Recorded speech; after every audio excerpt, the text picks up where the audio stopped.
Good afternoon. My name's Doug Clark. I'm the UK and Ireland cloud leader for IBM.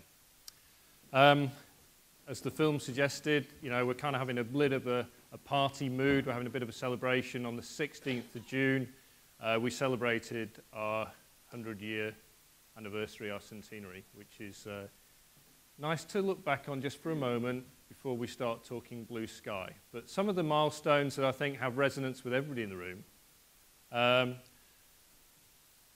Thomas Watson Jr., who really is the founding father of IBM, really, if you look back, he introduced the first salaried workforce. Now, I don't know whether the impact of that perhaps hits home, but this is the first ever salaried workforce in the world. 1960, we talked before about washing. I've got one for you.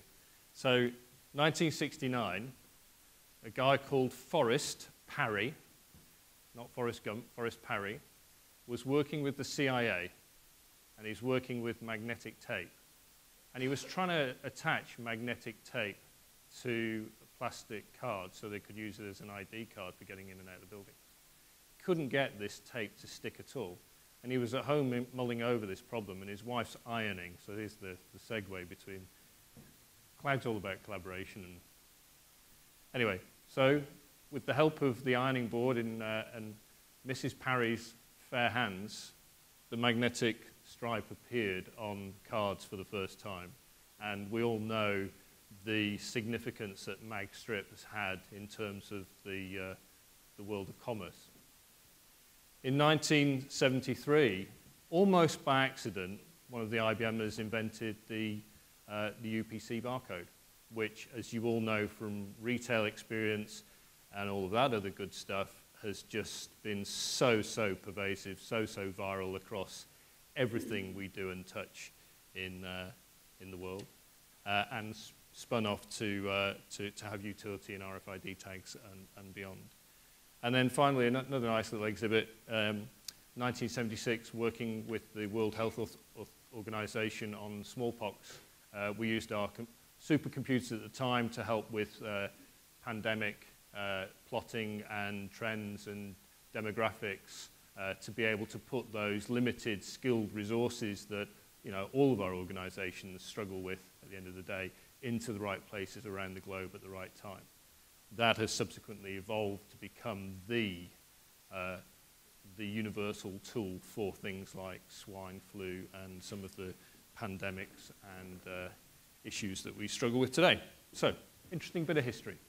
We're going to talk about the future. We might come back to a little bit of history at the end as well. So, what I'm going to talk about are the future aspirations for the cloud from an end user's point of view, and what are the technological advances that will help make this possible.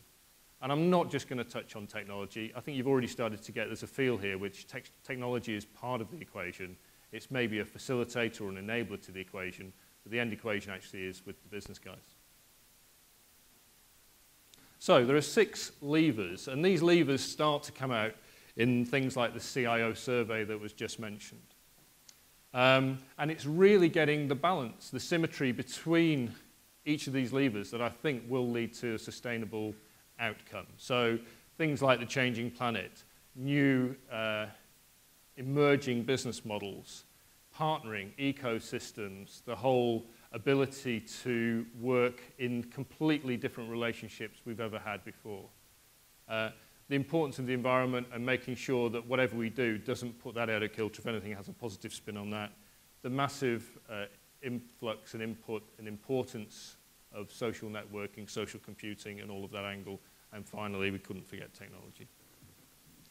Now, cloud isn't really that new a thing, okay? We could argue cloud's really been emerging and evolving for over 45 years, okay? VM, virtualization, standardization, automation, service-oriented architecture, security, orchestration of process and data, and open standards. All these things you'll have seen in various definitions of cloud and cloud computing. There is no rocket science to cloud computing. It literally is computer science. It's what we all do. And since 2006, IBM has had its own cloud, called Blue Cloud, as you guessed, which we've been using ourselves for our own work, our own development, and our own roadmaps going forwards. So it's not such a new thing. But what's interesting about cloud from an enterprise perspective is that there are a number of shifts. Shifts in terms of what people are wanting and shifts in terms of what are the needs. If you do it purely from a financial point of view, and there's some real financial merits of heading down a cloud path on a cloud journey. But if you're only doing it for financial benefit to cut costs, you're looking at the whole problem with just one eye open. There's an opportunity here of building out much further than that and looking at it from a point of view of where can it take you? What can the agility, the efficiencies, and all of the benefits of cloud offer that's much more significant than that? We talked, for example, a moment ago in Simon's presentation about the role of the IT department. Well, you know, all of those guys joining the IT profession, wanting to do really interesting value-added stuff. Today, amongst our clients, which I would argue are probably the market leaders in many cases, they're spending 60 to 70% of the time doing support and maintenance, as we just heard. That's not really where the value add is.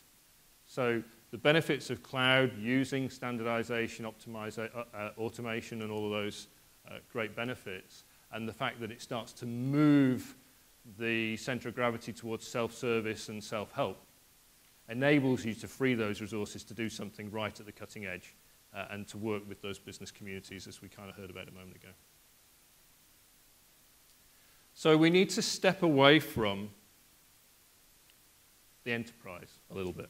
We need to get a little bit uncomfortable and step out of that experience. So great having ERP, it's great having CRM, it's great having all those front and back office skills, but it's not enough.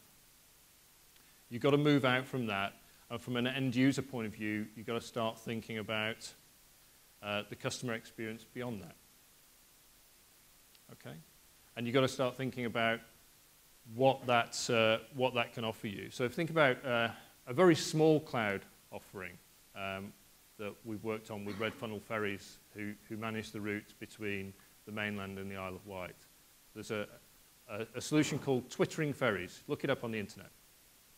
And what that's allowed us to do for that community where the ferry company has seriously thought about the intimacy with their end customers, the demands of their end users, those people who are pivotal to their success.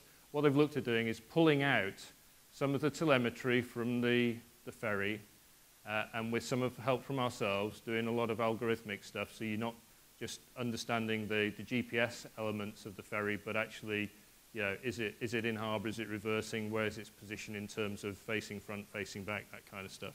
And pushing out that information in a tweet that enables the community of passengers who use the ferry services day in, day out to know exactly the status of the ferry. So it's intimacy, it's got that relevance, it's got real-time attraction, it's got everything you possibly need, but it's simple and neat. And that's the kind of thing that we're talking about here, is just stepping outside of your normal comfort zone. A couple of key things here to think about is that social business is critical to building this future value. Flickr, for example, now has 4 billion images, or it had 4 billion images 2010. Now that's more images than the National Library. All those images have been put up there by the individuals. So it's a self-managed, self-service, self-contained kind of an approach. That's very, very different to what we used to if we wear our old enterprise hats. So you've got to think about, you know, that user community as part, that ecosystem as part of your overall offering. It's taking the enterprise right to the edge. That brings some challenges. It brings security challenges. It brings compliance challenges. It brings challenges around trust. And each one of those needs to be managed on its own individual merits with a fit-for-purpose solution around the particular needs of that cloud, that application, that service. It's not easy, There's no one-stop, one simple answer to it. And from a security point of view, last year amongst the 4,000 clients we've been managing, we had 13 billion security incidents that we managed successfully within just 1 year. So, you know, it's not a small number. Now, taking this forward, there's a whole stack of cloud opportunities out there. And from an insight point of view, you have to bear in mind that there's opportunities here to do different things. So, for example, the way PayPal co-creates new offerings with the level of banking data that is at a far more granular level than we've ever worked with before, coming up with new solutions, new options that span not only the traditional banking spheres, but get much more into the social, into the mobile environments. So there's an awful lot of new components to put in here, whether it's location-based services, whether it's melding into that point of sale, using web, using smartphones we heard about before. There's an awful lot of insights and elements there to take on board. And most of this data is unstructured data. Yeah? Something like 80% of it is unstructured data. And that is growing at a massive rate, and it will continue to grow at a massive rate. By 2020, we're expecting a 44-fold increase in the amount of data we need to manage. And that's a challenge for you guys in the room, because we have difficulty in the enterprise space even managing the amount of data we've got today, the enterprise data, the data from our SAP systems or Oracle or whatever. So how are you going to cope with that? What's your answer to that? How are you going to manage that data and react to that data, make it intelligent and work with it real time for maximum value to you and your customers and your ecosystem? So it's a continuous process. I'd like to come back to some of that in a moment with an example at the end. The other thing to bear in mind is that, as we talked about before, there's a whole stack of different types of cloud. And one of the areas that we'd like to suggest you consider is the opportunity of a cloud that spans your natural comfort zone. So it's not necessarily a cloud that is just your own industry type or your own personal cloud. It might be a cloud that is created because by putting your industry with another industry, with somebody else together, we can come up with something interesting. So to give you an example of that, from an IBM point of view, we've teamed up with Cable & Wireless recently. You've probably seen some announcements on it with regards to providing a cloud for smart grid, smart metering. You know, not a normal relationship, perhaps you might think, but it's a relationship that's creating a new opportunity for a new service with essentially a completely new offering. And that's the kind of thing I'm talking about. So a couple of other examples here. Galway Bay in Ireland, smart water management. We've got a lot of sensors in the bay, monitoring pollution, tidal movements, things like that. And that information is available and is utilized by a whole series of people in a collaborative way, whole series of industries in a collaborative way to benefit. City clouds in terms of, for example, Rio de Janeiro. This is a city operations cloud that pulls in the requirements of the police, traffic management, safety, and all the other city information you might need. And again, each one of those contributors has a particular need, a particular requirement. Putting all of that data into a central area, partitioned and whatever as you need it, enables them to integrate and act much more responsibly, much more speedily to any incidents, any requirements in terms of traffic lights and things like that. Similarly, here in Stockholm, the impact of the cloud we've used for Stockholm congestion charging has created 40% lower emissions.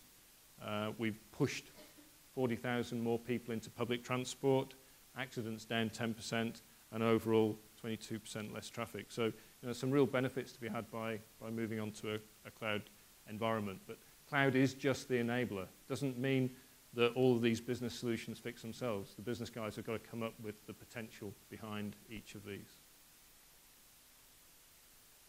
So what that is kind of describing in some ways is an asymmetric market.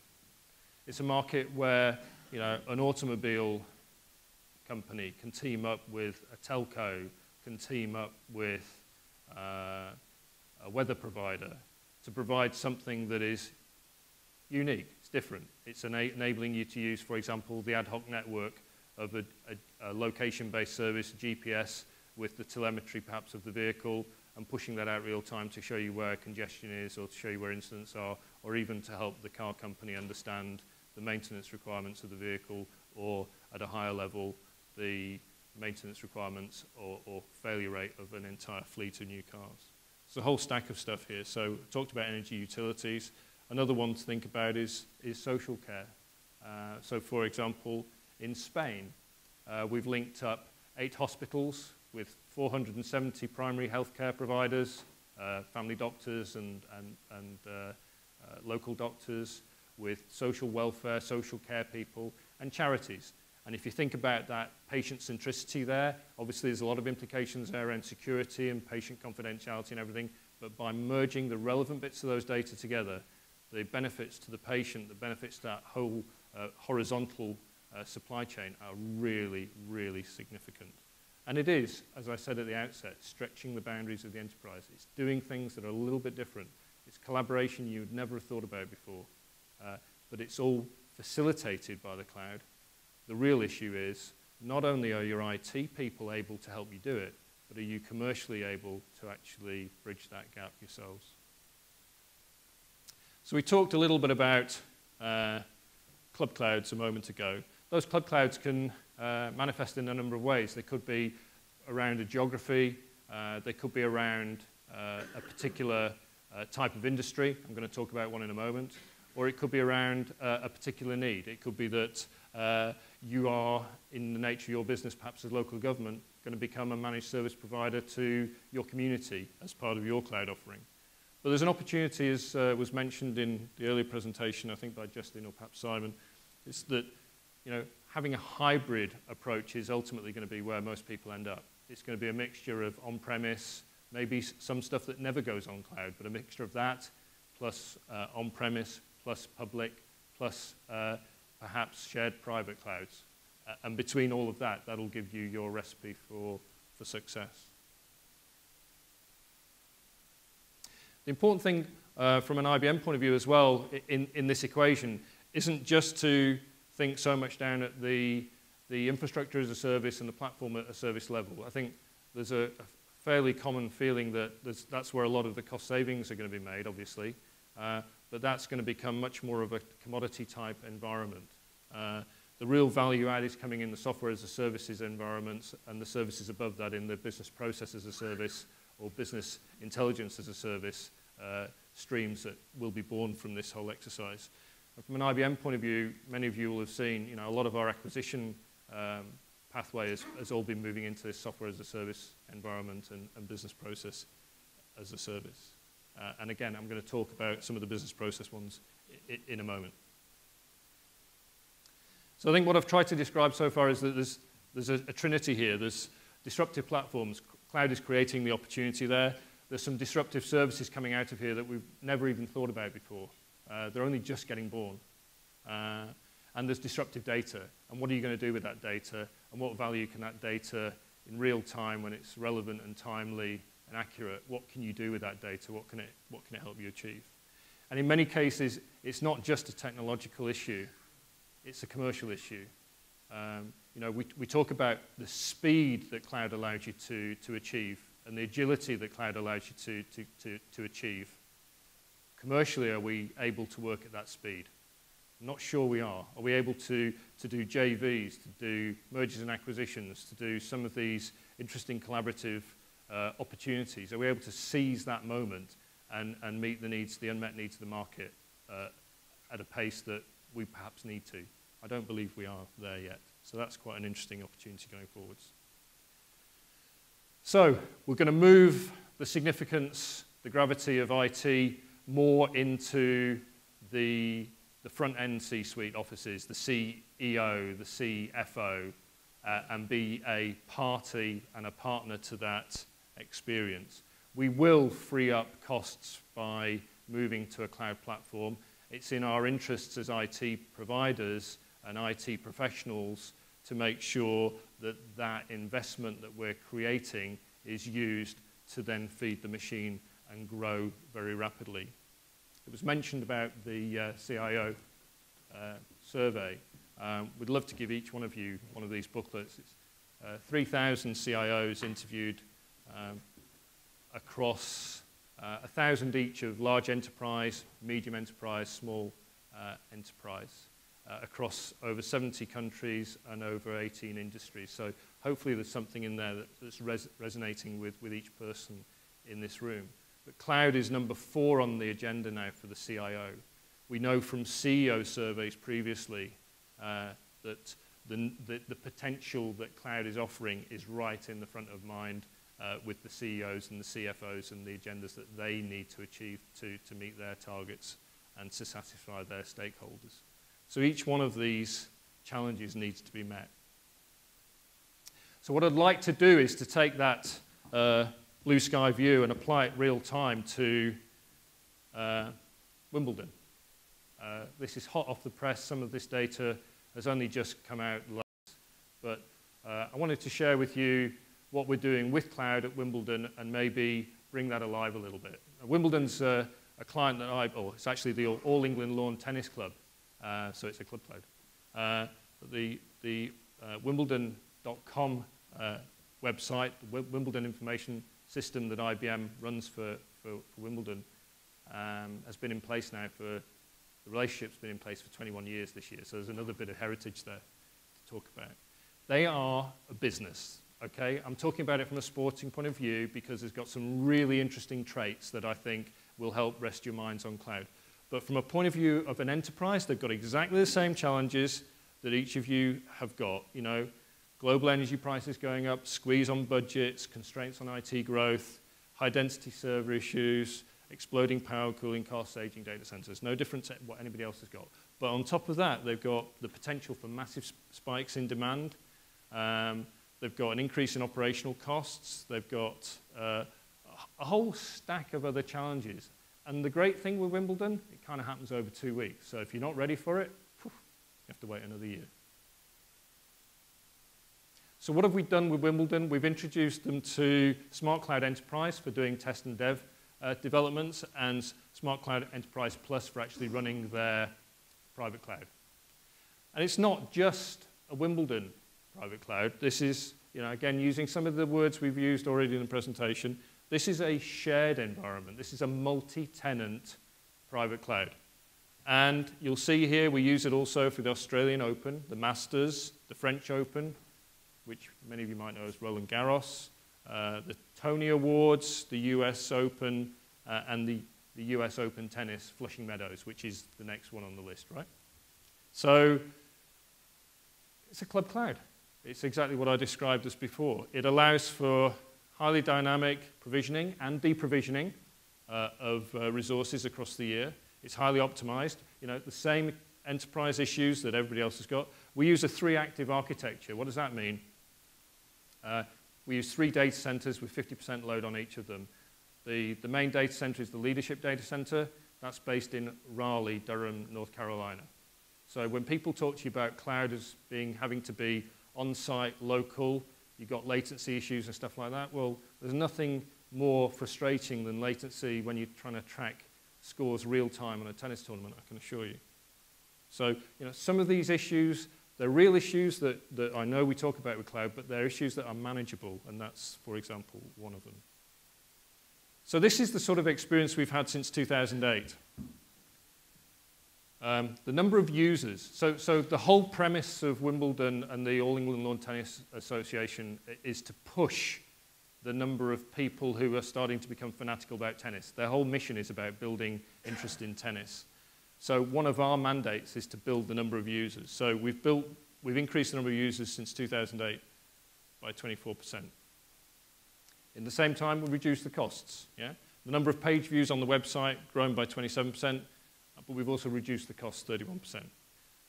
Energy issues. Energy consumption reduced by 38%, cooling reduced by 48%, and the overall footprint reduced by 54% in terms of floor space at the Leadership Data Centre. Now, obviously this is shared resource, so, you could argue this isn't just Wimbledon, but, those are the benefits that the All England Lawn Tennis Club get from this. And they work us pretty hard. In terms of test and dev, Wimbledon, we used to test stuff the year before implementation. I've worked on Wimbledon now for 10 years, and I know they're a tough customer. They're very, very cautious. And those of you, who's been to Wimbledon here? You'll know it's a small campus. There's no room for technology. So what we do, we have to do right with the limited space we've got, which is why we try and move it out to North Carolina. But you can see here, from a test and dev point of view, historically, this is 2010, we were using 12 units, okay, across the whole year. It was there. They paid for it. It was there. Coming up for 2011, we went to a cloud-type environment for test dev, and you can see the pale blue line, significant savings compared to this as a baseline, okay? Ticketing was used for the first time from the US Masters. You can see the spike accordingly there. So again, the great thing about this is it's allowing Wimbledon to develop stuff, to test stuff, to trial stuff, or to access stuff that's already been trialed at Roland Garros and bring it out that same year, not have a year lag. So it's giving them the agility we've been talking about as needing.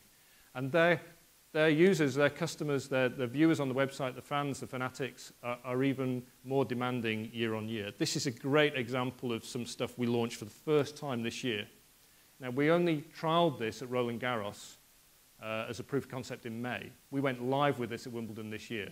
That is unheard of, to have that speed of agility. This is called Point Stream, okay?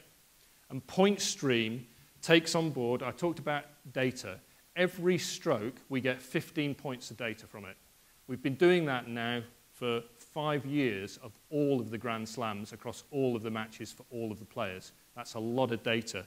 It's about, or it's in excess of 39 million data points. Sorry for the amount of text on these slides, but you're getting it as a PDF afterwards. And what you can see from here are patterns and styles emerging. And then when we put those patterns and styles for that player against the pattern and style from their opponent, you can start to see some really interesting stuff. And when you apply it with SPSS, which is one of our predictive tools, which is up there in the Business Process as a Service offering. It's a software as a service application, but with the business analytics and the business process, takes us up the value chain. We can do a huge amount of predictive analytics on here, and we can predict, for example, in this game between Nadal and Federer, what the likely action is. So you can see history, you can see where they're performing today, and this is modified real time based off of the strokes they're making in that game. So this is fantastic stuff. It's been really, really compelling stuff for the fans for the first time this year. The great thing about it is, I talked before about the impact on the users, the impact on the unique web pages and stuff like that. This year, this is the hot off the press stuff. The page views this year alone have increased 37%. From 2008 to 2010, if you remember, was 27. 1 year, we've gone up 37%. So that's the kind of value add piece we're trying to talk about in terms of integrating with users. And the unique users gone from 27 to 36. So, really, really valuable stuff. I'd hope you would agree. We also have to accommodate the user community. 20% of them now are mobile. So we need to make sure that whatever we provide out there is relevant for their devices, for their formats, and stuff like that. I mean, we don't make any of these devices. We have to be device agnostic. So it's making sure that we put the right kind of functionality in there, the right kind of features in there, the right kind of services in there. But again, this was developed this year for the first time, or this particular format, and rolled out this year. So done this year, rolled out this year, benefits this year. But, as we mentioned before, it's a pretty spiky environment. You have to plan for the unexpected. This is an example from 2009, so it's a bit of a cheeky one, really. But in 2009, the first day of Wimbledon, there was an overrun from the US Masters, US Open. It overran on the first day, so we had a clash. Not only did you have Wimbledon, which is one of the most active websites on the planet, Why? Because Europe is awake and America's waking up, so it's a really, really popular, quite unique combination of those two. But we had the overrun on the Gulf as well. And the combined impact of that meant that we had to go for this three-way data center approach. It's still a shared private cloud, but we burst out of the lead data center facilities and we went into the other two data centers immediately to keep up with the demand, and we didn't let the client down. So I'm hoping that's given you a little bit of insight, a bit of the future, but bringing it right down to today. This stuff is happening today, okay? Thanks very much for your time. Sorry if I've overrun a little bit, but I hope it had the right impact. Thank you.